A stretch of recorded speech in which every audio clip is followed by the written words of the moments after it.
आज मी बनवत आहे रवा, तो पण एकदम अगदी प्रसादासारखा, जसं की आपण सत्यनारायणला वगैरे बनवतो तसं रवा आपण बनवणार आहोत. एकदम टेस्टी. मी आता कढईमध्ये घेतलंय थोडंसं तेल. तुम्ही याच्या जागी तूपही घेऊ शकता. तुम्हाला जर गावरान तूप आवडत असेल तर तुम्ही तूप घेऊ शकता, पण आमच्या घरात नाही आवडत त्यामुळे मी आता तेलच घेते.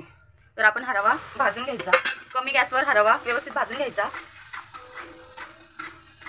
याच्यामध्ये आपण टाकायची थोडीशी इलायची, एलदोडे किंवा इलायची असते ती कुटून घ्यायची नॉर्मल जाडसर थोडी, आणि त्याच्यामध्ये टाकायची भाजताना. कमी गॅसवर भाजायचा असा.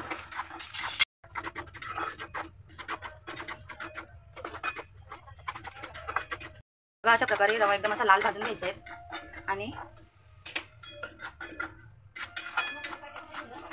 आणि आपण आता याच्यामध्ये टाकू. रवा भाजून झाला आपला व्यवस्थित, आणि त्याच्यामध्ये आपण टाकू थोडेसे काजू बदाम आणि मनुके.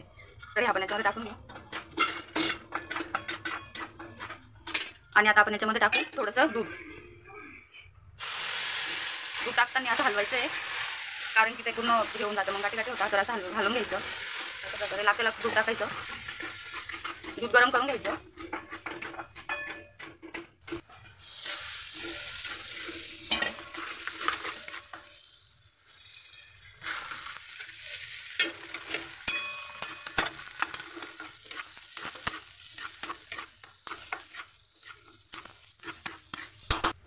हे बघा, अशा प्रकारे दूध टाकून आपण आपला रवा असा झाला आहे.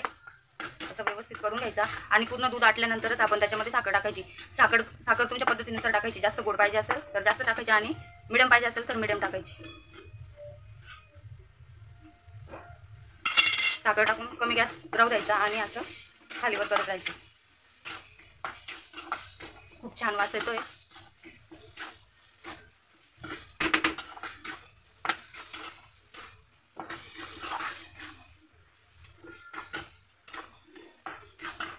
याच्यामध्ये तुम्ही तुळशीचे पानं पण टाकू शकता, आवडत असेल तर.